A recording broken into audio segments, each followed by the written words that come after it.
Chapter 1. The Stillness of Glass Plates. In the high clear air of the town of painted sky, where the plains gave a final dramatic sigh, before rising into the mountains, time was held captive. It was not held in the ticking of the town clock, nor in the pages of a history book, but in the silent silvered images captured on fragile sheets of glass.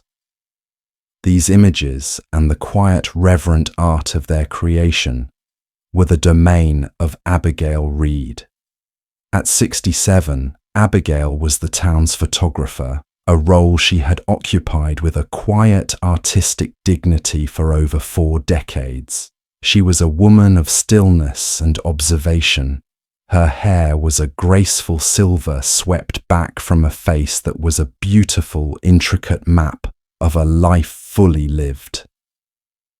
Her eyes, a deep, thoughtful grey, were accustomed to seeing the world framed in a rectangle, to waiting for the precise moment when light and shadow conspired to tell a truth. Her studio, Reed & Son Photographic Arts, was a testament to her precise nature. The public-facing parlour was neat and respectable, displaying her finest portraits. But the heart of her world was the dark room, a place of alchemical magic that smelled of chemicals of silver nitrate and of the profound stillness required to coax an image from nothingness. The Sun on her sign was a ghost, a loving memorial to her husband Daniel, a fellow artist and the love of her life, who had been taken by a sudden fever nearly 20 years ago. Their son Peter had died in infancy. After their deaths, Abigail had closed her heart as carefully as she closed the door to her dark room. She did not remarry. She poured her love, her grief, and her formidable talent into her work. She became the town's memory keeper.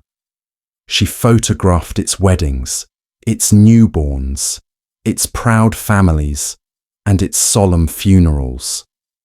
She documented the building of the new schoolhouse, the great blizzard of '78, the faces of the children on festival days.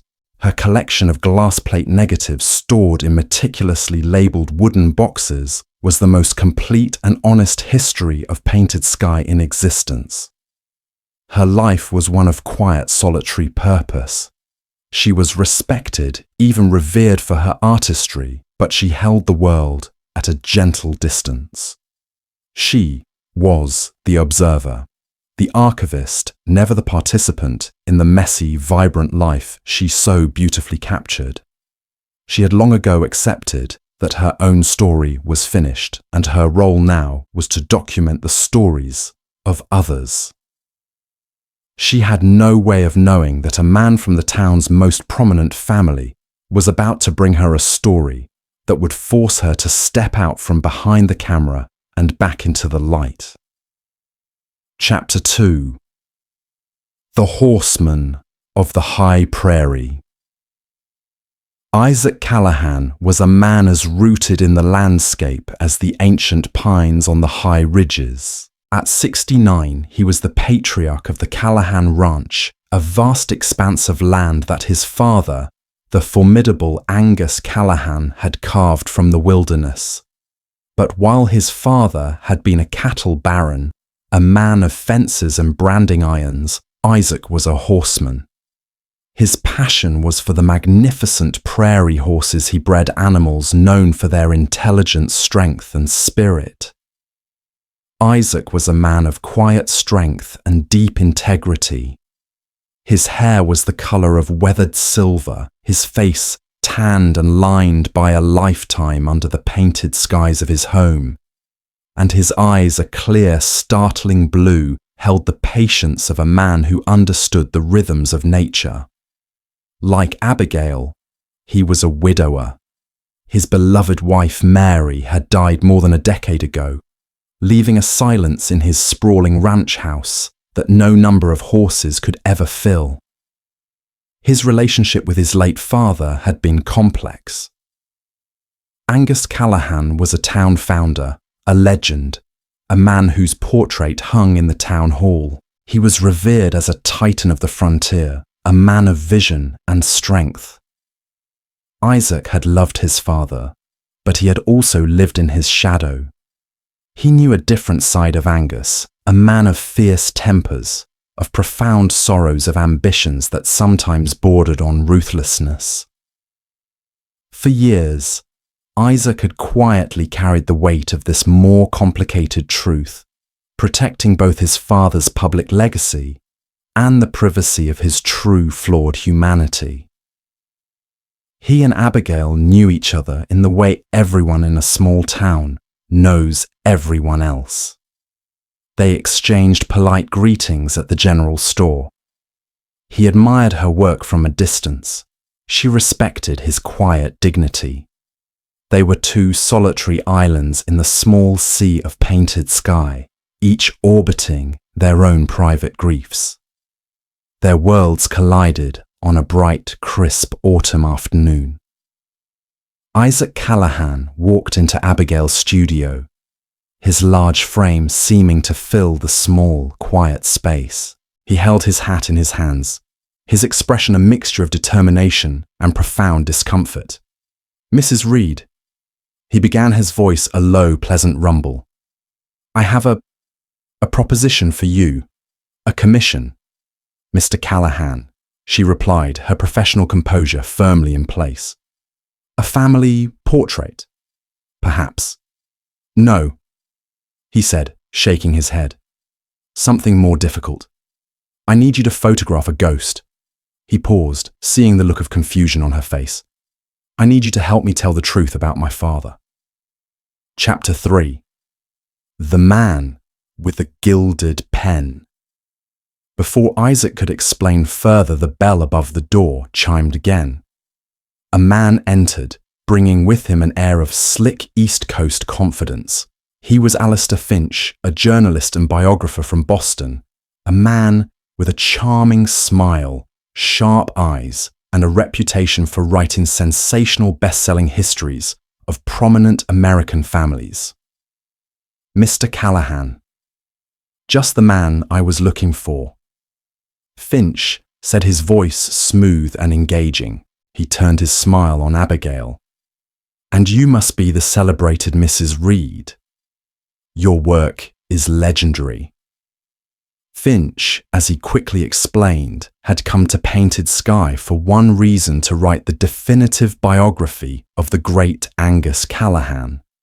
He had been commissioned by a historical society in Boston. He claimed to immortalize the life of a true Western icon. He spoke of Angus as a hero, a visionary, a man without equal. Isaac's face hardened. "Mr. Finch, my father's life is a private family matter." "Nonsense, my dear sir," Finch countered jovially. "Your father is a public figure. His story belongs to the nation, and I am here to tell it. In fact, that is why I sought you both out. I wish to commission Mrs. Reed, the town's great archivist, to provide the photographs for my book. Her images combined with my words will create a masterpiece, a monument to your father's legacy." The battle lines were drawn in that moment. Finch wanted to create a myth, a golden, uncomplicated legend that would sell books and make him famous. Isaac wanted to protect the complex human truth of the man he knew, and Abigail and her lifetime's work were suddenly at the very center of their conflict. "My photographs are not for sale." "For such a purpose, Mr. Finch." Abigail said, her voice quiet but firm. "They are a record, not an illustration for a legend." Finch's smile tightened. He saw them not as partners, but as obstacles. "I assure you my book will be the definitive history, with or without your cooperation. The town council has already granted me full access to the public records. The story will be told. It is merely a question of whether you wish to be a part of it." He left, leaving a chill in the warm, sunlit studio. Isaac turned to Abigail, a look of desperate appeal in his blue eyes. "Now you see what I am up against," he said. "He will twist the facts, invent stories, and create a plaster saint where a man once stood. My father, he was a good man, but he was not a simple man. He had sorrows. He made mistakes. To ignore them is to dishonor the real man, the only person who has the real proof, the real images of his life is you. Will you help me?"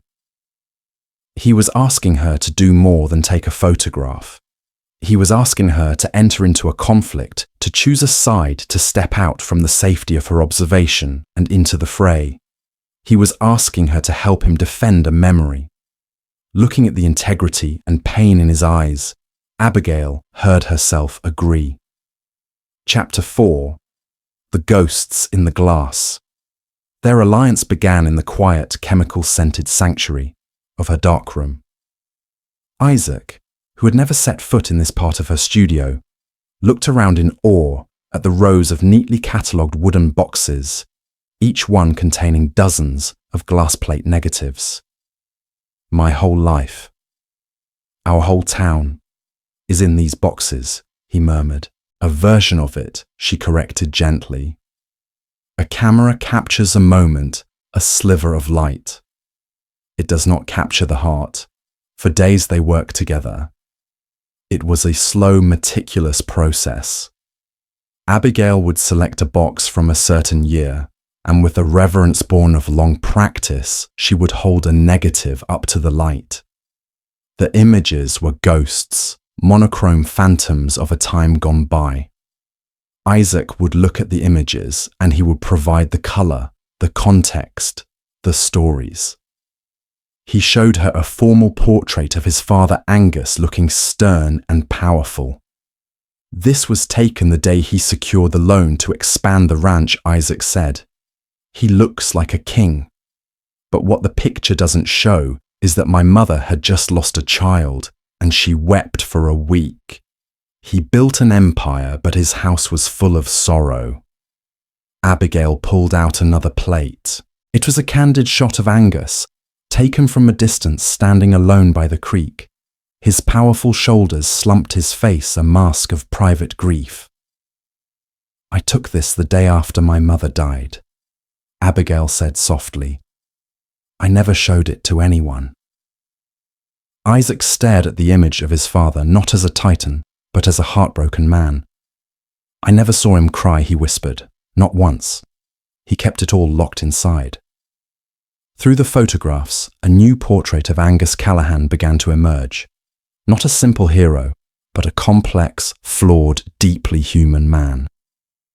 A man who could be ruthless in business, but would rescue a stray dog. A man who rarely spoke a word of affection, but had once carved a beautiful, intricate cradle for his firstborn son. And as they sifted through the ghosts of Isaac's past, the walls between them began to dissolve. They spoke of their own losses. He told her about his Mary, about the laughter that had filled his silent house. She, for the first time in years, spoke of her Daniel, of his artist's soul, of their shared dream of traveling the world to photograph its wonders. In the quiet, dark room surrounded by the captured light of yesterday, two lonely souls found a profound, unexpected companionship. They were no longer just allies in a cause, they were friends sharing the weight of their respective pasts.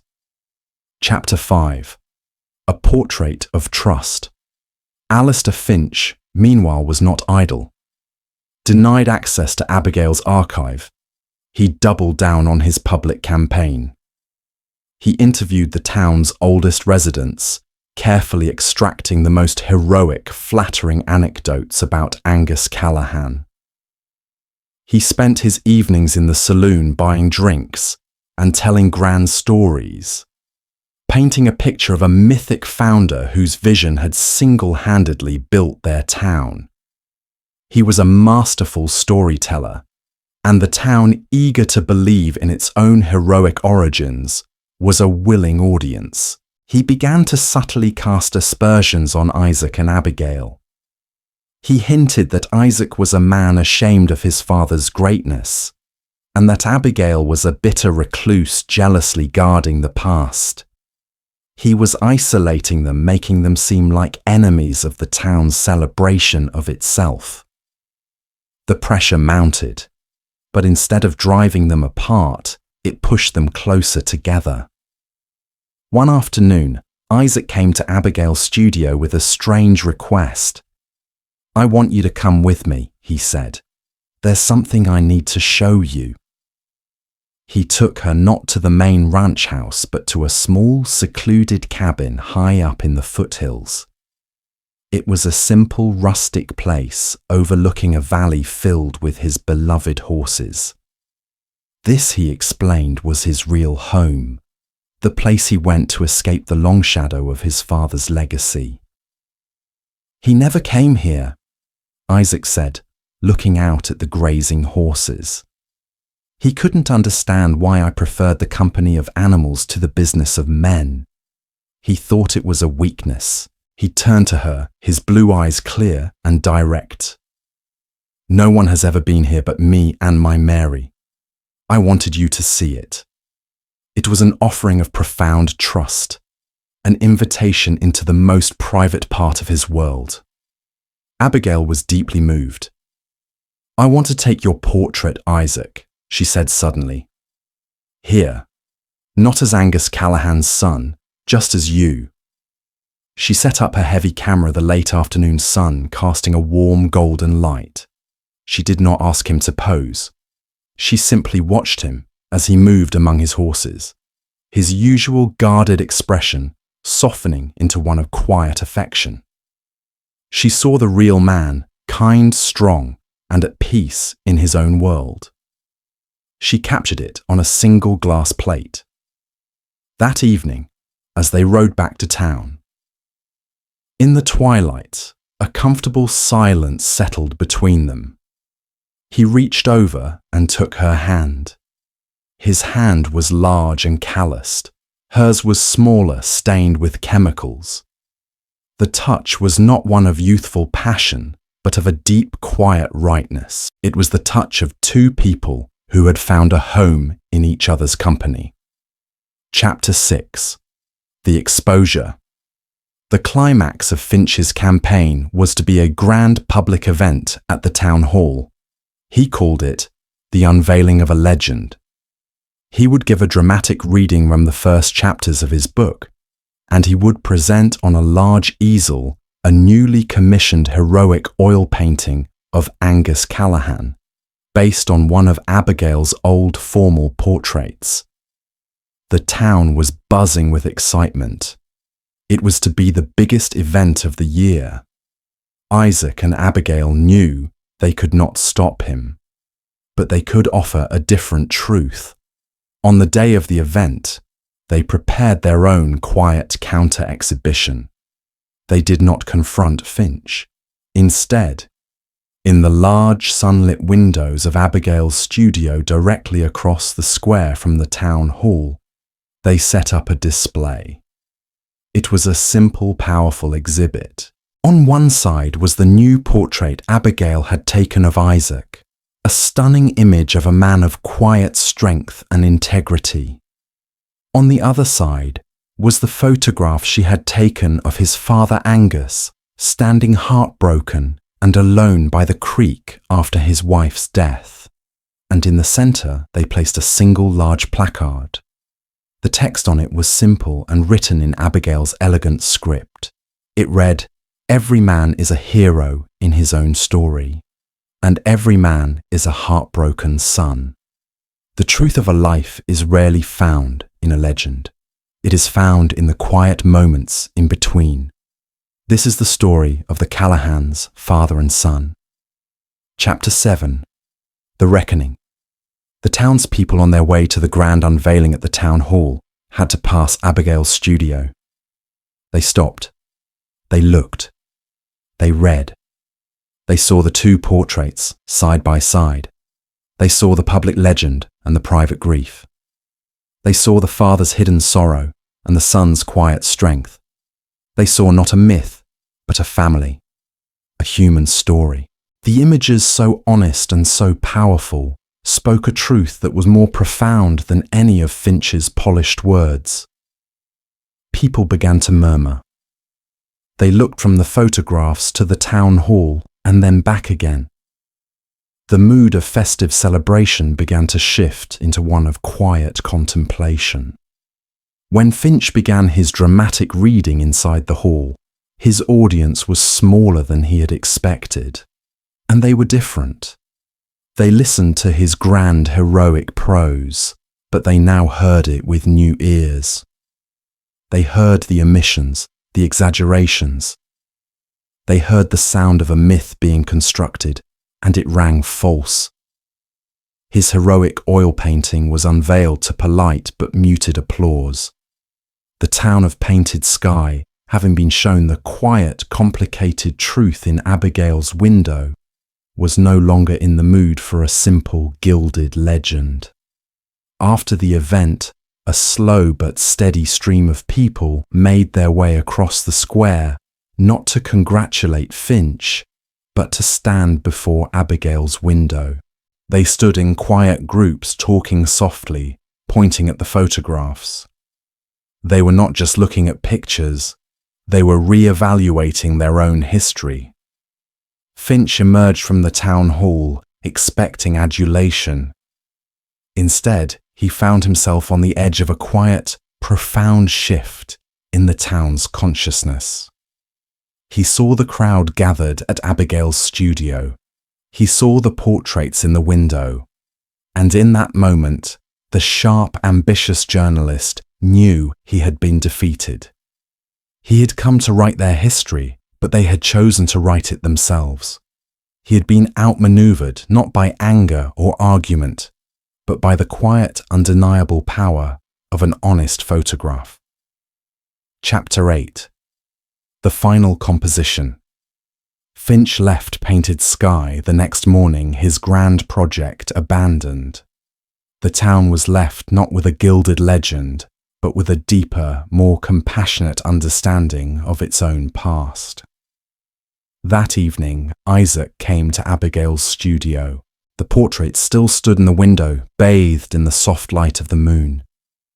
"You gave me back my father," he said, his voice thick with emotion. "Not the legend, the man.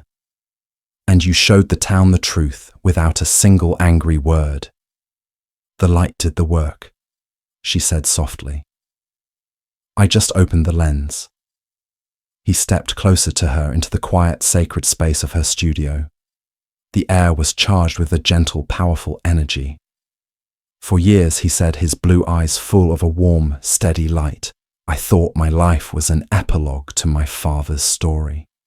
And you lived as an archivist of other people's stories. We were both living in the past." He took her hands in his. "Abigail," he said, his voice a low, steady rumble. "I think it is time we started a new story. Together." Abigail looked up at him, at this good, strong, quiet man, who had seen into her lonely heart and had not been afraid. The walls she had so carefully built around it for 20 years simply dissolved. The fear was gone, replaced by a quiet, joyful certainty. "Yes, Isaac," she whispered. "I think it is." He leaned down and kissed her. It was not the kiss of a youthful, frantic passion, but something far more rare and beautiful. It was a kiss of profound gratitude, of shared understanding, of two lonely souls finally finding their focus. In the quiet of the studio, surrounded by the ghosts of 1,000 captured moments, the photographer of Painted Sky finally stepped into her own picture, ready to compose the final, most beautiful chapter of her life.